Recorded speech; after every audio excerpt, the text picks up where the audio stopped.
خب یه سلام دوباره عرض میکنیم خدمتتون و برنامه‌ای که قول دادم آبگوشت قهوه خونه‌ای رو میخوام آموزش بهتون بدم و کسایی که این آبگوشت درست میکنن کار ساده نیستش. بنده خداها 5 صبح بیدار میشن و میرن مغازه، 5 صبح دیزیاشون رو بار میکنن و اینکه ساعت 12 میتونن به مردم سرویس بدن. جالب اینجاست قدیما آبگوشت بود، اون موقع که من یادم میاد فکر کنم گرونترین آبگوشتی که خوردم 600 تومان یا 700 تومان بودش خوردم و اینکه خب گوشتم قیمت گرونی نداشت. چیزی که تو دیزی سنگی بیرون میریزن، تو دیزی سنگی حالا یا روحیش یا سنگیش کاری نداریم، دیزیای یه پرسه یا 2 پرسه میریزن، برای هر نفر قدیما 100 گرم گوشت مینداختن و 50 گرم هم چربی مینداختن، 2 تا تیکه استخون دنده مینداختن. یعنی اگه گوشت کیلوی 5000 تومان بود میشدش مثلا 100 گرمش در میومدش مثلا 500 تومان. ولی خب الان نمیدونم، گوشت میگن ایران کیلو 30000 تومانه، یه نفر بخواد 100 گرم بندازه یعنی آبگوشت 3000 تومان فقط برای خودمون طرف در میاد. حالا کاری نداریم، ولی میام سراغ مواد اولیه‌اش. فکر می‌کنم آبگوشت دیگه از شوکه برگ گرون‌تر شده باشه. چیزایی که لازم داریم و من بهتون میگم و توضیحش هم میدم. رب نیاز داریم، یه رب خوب، ربی که سرخ باشه رنگش و کاملا صفر باشه، یه رب با کوالیتی بالا. من از رب‌های ترکیه استفاده میکنم، کیفیت خوبی داره. نخود دارم، گذاشتم از روز قبل، ببینید خیس خورده و کاملا باد کرده. خب اگه اینو خیس نذارید بخوره زمان پختش خیلی بالا میره و 100% هم نمیتونه بپزه. اینا رو هم به همین شکل از یه روز قبل من ریختم. نخود، لوبیا و لوبیا قرمز. لوبیا قرمز سلیقه‌ایه، ولی کسایی که بیرون آبگوشت درست میکنن لوبیا قرمز هم میریزن برای اینکه رنگی بشه و زیباتر نشون بده. هم لوبیا سفید ریختم، هم نخود و هم لوبیا قرمز. خب حالا مواد لازمی که نیاز داریم، یه دونه دیزی سنگی نیاز داریم. دیزی سنگی اینجا اینجوریه.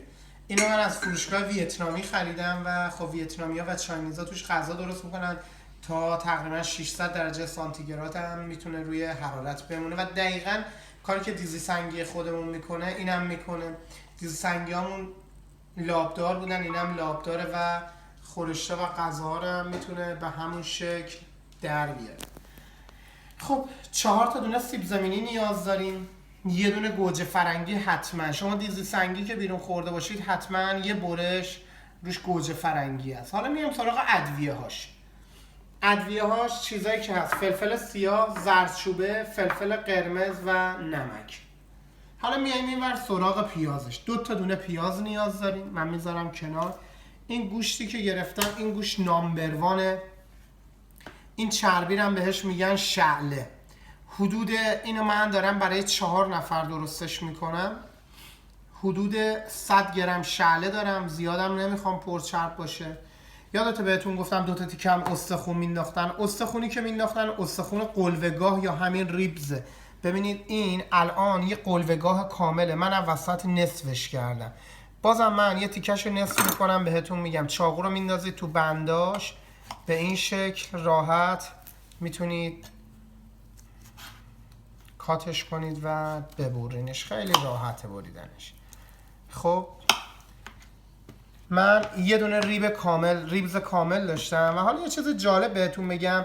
اینو الان به این شکل بکشید و گوشت رو از استخون جدا بکنید، میبینید بهترین گوشت گوسفندی که به کباب کوبیده میتونید بزنید اینه. هیچ وقت فراموش نکنید، بهتون گفتم قلوه‌گاه، این قلوه‌گاه گوسفندیه که بهترین کیفیت رو داره.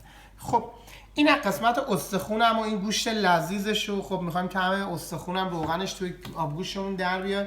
میایم سراغ اینجا، اینم مغزرون گوسفندی گرفتم، من خودم گوشتشو انتخاب کردم، قصابش که از دوستا صمیمیمه. خب گوشت رو به تیکه هایی که ببینید به این اندازه 3 انگشت میبرینش و داخل دیزی سنگیمون میخوایم بریزیم. خب گوشت ما الان یه گوشت خامه، این گوشت باید درست بشه، باید ساخته و پرداخته شه تا اینکه بتونیم ما داخل آبگوشت بریزیمش. من این کیف آشپزیم، اینم ساتور. فقط میخوام این استخونا چون توی دیزی سنگی ببینید جا نمیشه، استخونا رو حتما کوچیکش بکنید. ببینید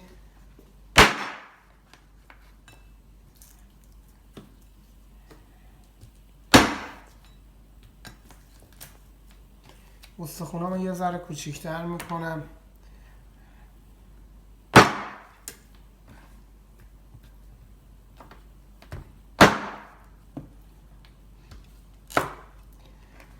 من چون اینا رو با یه ضربه ساتور خورد میکنم، گوشت خورده، استخون خورده توش نمیریزه، ولی اگه با چاقو خورد کردید چند تا ضربه زدید بهش حتما بشورینش. خب این الان گوشتمون آماده است. این گوشت باید کمی تفت داده بشه و اینکه آماده بشه برای اینکه درستش بکنیم. وقتی که گوشت رو تفت میدید تو روغن خودش، با همین چربی خودش من تفت میدم بهتون نشون میدم. چند تا خاصیت داره. یکی که آنچنان دیگه وقتی که پخت کف نمیکنه و زمانی هم که پخته شد تو آب جوش ولو نمیشه، واز نمیشه و گوشتون خمیری شه که در نمیاد. یادتون باشه حتما اینو تفتش بدید. اونای رستورانا یا قهوه خونه که اینو درستش میکنن اول تفتش میدن، زخم گوشت رو میگیرن و بعد شرش میکنن تو دیزیای یه نفره یا دو نفره یا حالا هر مقداری که میخوان درست کنن. خب حالا منم بهتون نشون میدم تو مرحله چی کار بکنید و باقی قضیه. وقتی که گوشت رو ما شروع میکنیم با روغن خودش به سرخ کردن، تو اصطلاح آشپزی عوام هم همینو بهش میگن قرمه درست کردن. قدیما گوشت رو با چربی خودش تفت میدادن، بهش نمک اضافه میکردن، نمک‌سیرش میکردن و توی آب انبار یا نمیدونم توی یخخونه میگفتن بهش قدیما، نگه میداشتن و میتونستن تمام زمستون ازش استفاده کنن وقتی که یخچال نبود. قرمه کردن گوشت واقعا یه طعم خیلی خوبی میده. حتی خارجی هم دارن این کار رو، این سبک پختن رو دارن با آون میکنن و یک مقداری تفت میدن و بعد میذارن خشک میشه و نمک سودش میکنن. حالا نگاه کنید الان گوشت من تفت خورده و رنگ قرمزی رفته، ولی نمیخوام من برشته‌اش کنم. اینم چربی خود گوشتمه، من دیگه هیچ چربی به این اضافی نکردم و آروم گذاشتم تفت خورده. خب حالا وقتی که دیگه مطمئن شدم رنگ گوشتم کاملا عوض شده، خب میام سراغ پیازم نیم بند خلالی. ببینید این خلالی درشته و پیازم رو به 4 قسمت تقسیم کردم و برش کنم. که این مرحله پیازم هم اضافه میکنم بهش.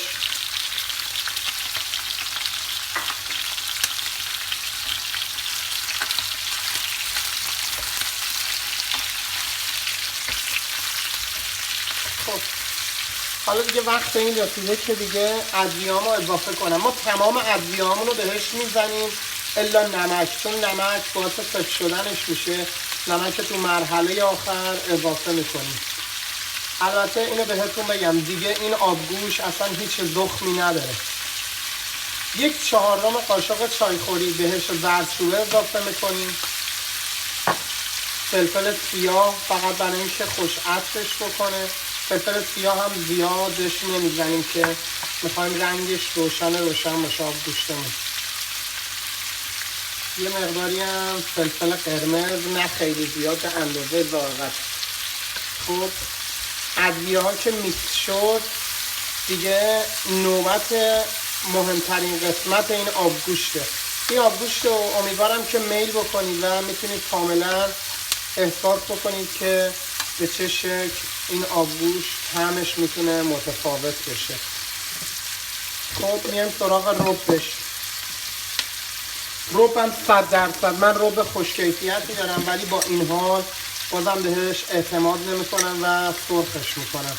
ربم برای این مقدار چون میخوایم بهش آب اضافه کنیم 3 قاشق پر ما بهش رب میزنیم و ربم شروع میکنیم همراه گوشت تفت دادن.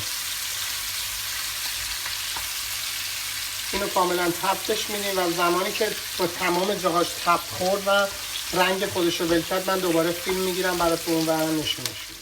من گوشتم رو تو روغن تفت دادم و قرمم رو درست کردم. ببینید کاملا الان وقتی که من بعضی سوال میکنن چجوری آب گوشت قهوه خونه ها سرخ میشه رنگش، اینجوریه که تو روغن خودش سرخش میکنن و تفتش میدن.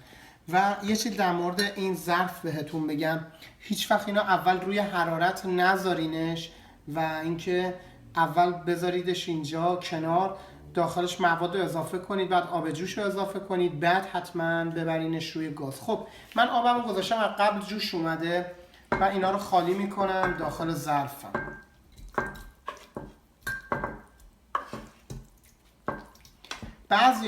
بعضی از مغازه ها حالا جای گله گذاری نیست، بعضیا آشپزی رو با عشق انجام میدن و بعضیا فقط میخوان انجام وظیفه کنن. همه اینا رو برمیدارن میریزن تو دیز سنگی، نه تفت میدن نه کاری میکنن و اون آبگوشت واقعی و طعم واقعی هم باید داشته باشه نداره. ولی خب این کسایی که خونگی درست میکنن، غذا رو با عشق درست میکنن، معلومه که به طعم خیلی بهتری خواهد داشت. ببینید این الان داخل ظرف منه، آبم هم کاملا 100% جوشه. آبم رو تو این مرحله اضافه میکنم. حالا براتون سوال پیش میادش که خب برای هر پرس ما چقدر باید آب اضافه کنیم؟ دیزی سنگی یه نفره که مشخصه، ولی برای هر پرس اگه بخواید 2 تا ملاقه میتونید آب گوشت اضافه بکنید و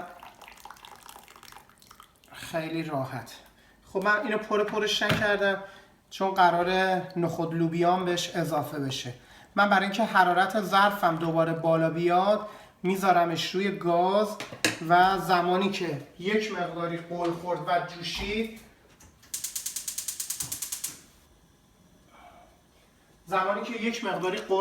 جوشید، نخود لوبیامو بهش اضافه میکنم و بهتون نشون میدم. و در مرحله آخر هم تقریبا 20 دقیقه زمان مونده که بپزه، سیب زمینیامو به این شکل اوسط 2 نصف میکنم و گوجه فرنگی من به همین شکل اوسط 2 نصفش میکنم و داخل ظرف میذارم. تو مراحل بعدی بهتون نشون میدم چیکار کنم. زمانی که آب گوشتم جوشید، اولین کاری که میکنم، چرا من همه رو همزمان ریختم، اول آب ریختم با گوشت رو که قبلا با سس تفت داده بودم با رو. زمانی که اولین قلو خورد شروع میکنم بهش نخود و لوبیا و باقی چیزایی رو که قراره بهش اضافه کنم اضافه میکنم.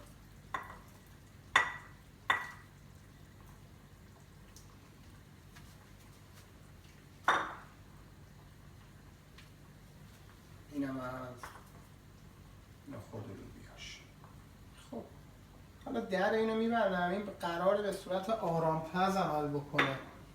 درشو میبندم و اجازه میدم که کاملا بپزه و بعدا زمانی که پخت نخود و لوبیام احساس کردم که داره میپزه، اولین کاری که میکنم اینه که سیب زمینی رو بهش اضافه میکنم. یعنی دقیقاً احساس کردم 20 دقیقه مونده که غذا، چون سیب زمینی ماکسیمومش 20 دقیقه است، احساس کردم که داره غذا آماده میشه، 20 دقیقه قبلش من سیب زمینیمو اضافه میکنم و تو 5-6 دقیقه آخر 2 تا تیکه گوجه فرنگیمو اضافه میکنم و چربیایی رو که به صورت درسته و قالبی انداختم در میارم و اونا رو له میکنم و دوباره برش میگردونم به آبگوشتم و بهتون نشون میدم چیکار باید.